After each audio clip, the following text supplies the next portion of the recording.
Assalamualaikum warahmatullahi wabarakatuh. Halo teman-teman semua, selamat datang di channel YouTube kami.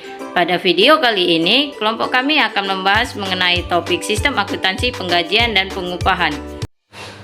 Untuk materi pertama, saya akan membawakan mengenai pengertian sistem akuntansi penggajian dan pengupahan. Sistem akuntansi penggajian dan pengupahan merupakan prosedur yang digunakan perusahaan untuk mencatat, menghitung, serta membayarkan gaji dan upah karyawan sesuai dengan kontribusi dan prestasi kerja mereka. Sistem ini juga berfungsi sebagai alat pengendalian internal agar pembayaran kepada karyawan dilakukan secara akurat, adil, dan sesuai dengan kebijakan perusahaan maupun ketentuan hukum yang berlaku. Sistem penggajian dan pengupahan yang baik harus mampu mengendalikan seluruh data yang berhubungan dengan kompensasi, mulai dari pencatatan kehadiran, perhitungan gaji, hingga proses pelaporan yang harus dipertanggungjawabkan. Dengan hidup di zaman sekarang yang serba modern, pentingnya juga untuk integrasi teknologi informasi dalam sistem akuntansi penggajian di era digital. Penerapan teknologi bukan hanya mempercepat proses administrasi, tetapi juga meningkatkan akurasi, transparansi, dan akuntabilitas dalam pembayaran gaji karyawan. Selanjutnya, untuk materi kedua yaitu mengenai tujuan dan manfaat sistem akuntansi penggajian dan pengupahan. Sistem akuntansi penggajian dan pengupahan memiliki peranan penting dalam perusahaan, tidak hanya untuk memastikan karyawan menerima haknya secara tepat, tetapi juga sebagai sarana pengendalian internal dan perencanaan keuangan. Adapun tujuan utama dari sistem akuntansi adalah menyediakan informasi yang akurat, lengkap, serta dapat dipercaya untuk mendukung pengambilan keputusan manajemen. Adapun tujuan dari sistem akuntansi penggajian dan pengupahan antara lain yang pertama yaitu menjamin bahwa pembayaran gaji dan upah dilakukan secara benar, tepat jumlah, dan tepat waktu. Yang kedua, mencegah terjadinya kecurangan, kesalahan pencatatan maupun pembayaran ganda kepada karyawan. Dan yang ketiga, menyediakan informasi biaya tenaga kerja yang dibutuhkan manajemen dalam perencanaan dan pengendalian. Yang keempat yaitu memastikan kepatuhan perusahaan terhadap ketentuan hukum yang berlaku, termasuk kewajiban perpajakan dan jaminan sosial tenaga kerja. Selain tujuan, sistem akuntansi penggajian dan pengupahan juga memberikan berbagai manfaat dari perusahaan. Di antaranya yaitu pertama, untuk manajemen sendiri, sistem ini akan membantu dalam menyusun anggaran biaya tenaga kerja, mengendalikan efektivitas kerja karyawan, serta menilai kinerja departemen terkait. Baik, kita akan masuk ke dalam materi dokumen dan catatan dalam sistem akuntansi penggajian dan pengupahan. Dalam sistem akuntansi penggajian dan pengupahan, berbagai dokumen dan catatan sangat dibutuhkan. Dokumen berfungsi sebagai dasar pencatatan sekaligus bukti administratif. Sementara catatan akuntansi dipakai untuk pencatatan transaksi secara resmi.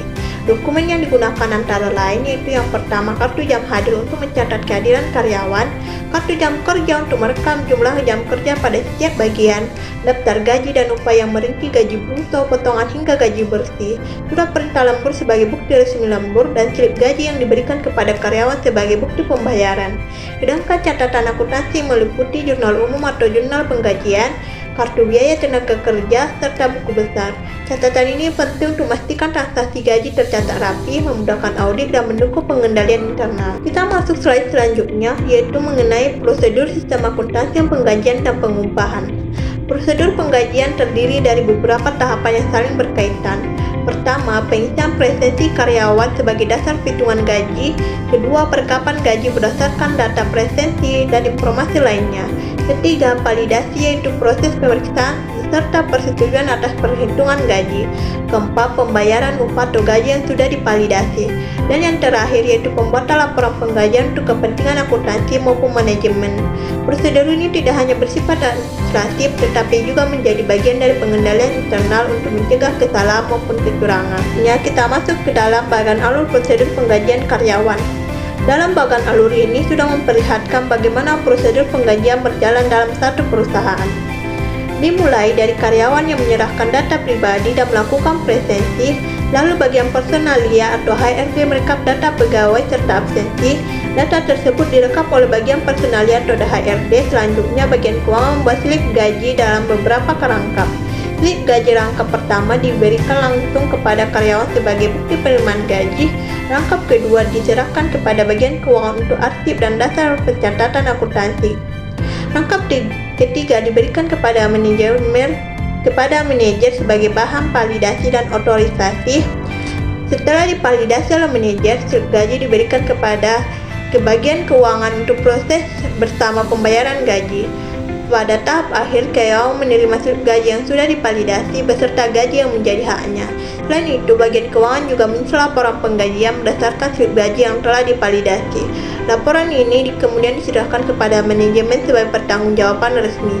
Dengan adanya pembagian lengkap dokumen ini, setiap bagian HRD, keuangan, dan manajemen memiliki arsip masing-masing. Hal ini membantu menciptakan sistem pengendali internal yang kuat sehingga kesalahan atau kecurangan bisa diminimalisir. Kesempatan kali ini, saya akan menjelaskan mengenai internal dalam sistem penggajian dan pengupahan. Pengendalian internal dalam sistem penggajian memiliki peran sentral untuk mencegah kecurangan, kesalahan perhitungan, serta memastikan pembayaran gaji berjalan tepat waktu dan sesuai ketentuan. Menurut Mulyadi pada tahun 2001, pengendalian internal pada sistem penggajian dan pengupahan dapat dilakukan dari beberapa hal. Yang pertama itu ada pemisahan tugas. Misalnya, fungsi pencatat waktu, fungsi personalia, fungsi pembuat daftar gaji, dan fungsi keuangan harus dilakukan oleh pihak yang berbeda. Pemisahan ini mencegah terjadinya manipulasi data, kehadiran, atau penggajian. Yang kedua, otorisasi setiap tahap harus jelas. Setiap tahap dalam proses penggajian harus mendapat otorisasi dari pejabat yang berwenang. Misalnya, daftar gaji harus disetujui oleh bagian personalia dan keuangan sebelum dilakukan pembayaran. Yang ketiga, dokumen bernomor urut tercetak. Dokumen seperti kartu hadir, kartu jam kerja, daftar gaji, hingga bukti kas keluar harus diberi nomor urut tercetak untuk mencegah penyalahgunaan atau penghilangan dokumen.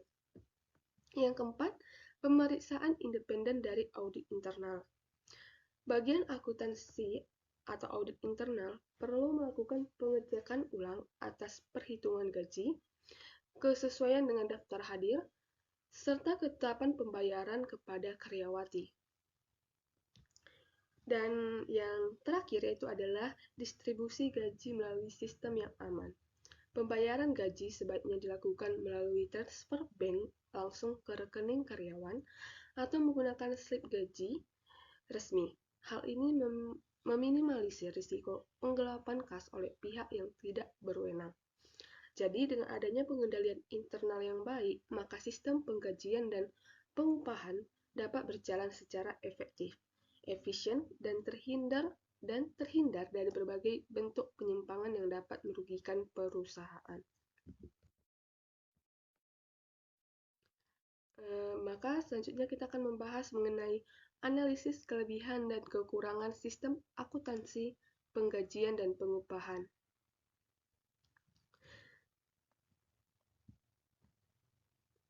Sistem akuntansi, penggajian, dan pengupahan memiliki peran penting dalam perusahaan karena menyangkut kepentingan karyawan maupun kelancaran operasional. Namun, dalam penerapannya terdapat beberapa kelebihan dan kelemahan yang perlu kita perhatikan. Di mana kelebihan sistem akuntansi, penggajian, dan pengupahan yang pertama itu meningkatkan akurasi. Nah, atau kelebihan itu adalah perhitungan akurat. Jadi, prosedur yang sistematis memungkinkan penghitungan gaji lebih tepat sesuai jam kerja, upah lembur, maupun tunjangan. Yang kedua, proses transparan dan adil. Nah, dengan adanya dokumen resmi seperti daftar hadir, kartu jam kerja, daftar gaji, membuat proses pembayaran lebih terbuka dan dapat dipertanggungjawabkan. Baru, yang ketiga, pengendalian internal lebih kuat. Dengan adanya pemisahan fungsi dan otorisasi berlapis, potensi penyalahgunaan dana perusahaan dapat diminimalisir. Baru selanjutnya, dapat Data dapat dipakai untuk evaluasi. Nah, data penggajian dapat dijadikan dasar evaluasi kinerja karyawan, perhitungan biaya tenaga kerja, hingga analisis produktivitas. Baru yang terakhir, dan kelebihannya itu adalah menjamin hak karyawan. Nah, sistem memastikan setiap karyawan menerima gaji sesuai ketentuan, tepat jumlah, dan waktu. Adapun kekurangan dari sistem akuntansi penggajian dan pengupahan, yang pertama itu administrasinya rumit dan panjang. Nah, banyaknya dokumen dan tahapan otorisasi membuat sistem ini memerlukan waktu dan tenaga yang lebih. Baru selanjutnya, rentan kesalahan manual. Nah, apabila masih dilakukan secara manual tanpa dukungan serta komputerisasi, maka rawan kesalahan pencatatan maupun perhitungan. Yang ketiga itu memerlukan biaya tambahan. Penyerapan sistem yang baik memang memerlukan biaya untuk pengadaan dokumen, pelatihan sumber daya manusia, hingga sistem aplikasi. Yang keempat itu potensi kecurangan tetap ada. Jika pengendalian internal lemah, misalnya pemisahan tugas tidak berjalan dengan baik, maka peluang manipulasi daftar gaji tetap terbuka.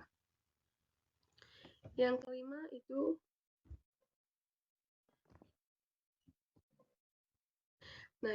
itu sebelum masuk ke kesimpulan itu adanya kekurangannya itu kurang fleksibel. Nah, dalam perusahaan yang berkembang pesat, sistem manual bisa kesulitan menyesuaikan dengan jumlah karyawan yang semakin besar. Maka dengan adanya kelebihan dan kekurangan tersebut, perusahaan dapat melakukan evaluasi untuk memperbaiki kelemahan yang ada. Misalnya dengan mengadopsi sistem berbasis komputerisasi atau memperketat pengendalian internal. Jadi, kesimpulan dari materi kami kelompok 4 yaitu adalah sistem akuntansi penggajian dan pengupahan merupakan bagian yang sangat penting dalam pengelolaan perusahaan karena berhubungan langsung dengan hak karyawan dan kewajiban perusahaan. Sistem ini tidak hanya berfungsi sebagai sarana administrasi, tetapi juga menjadi mekanisme pengendalian internal yang bertujuan mencegah kecurangan, mengurangi kesalahan perhitungan, serta menjaga transparansi dalam proses pembayaran gaji maupun upah. Sistem penggajian yang baik harus didukung dengan prosedur yang jelas, penggunaan dokumen yang lengkap, serta pemanfaatan teknologi agar proses pencatatan dan perhitungan lebih cepat, akurat, dan efisien. Baik, sekian presentasi dari kelompok kami, kelompok 4.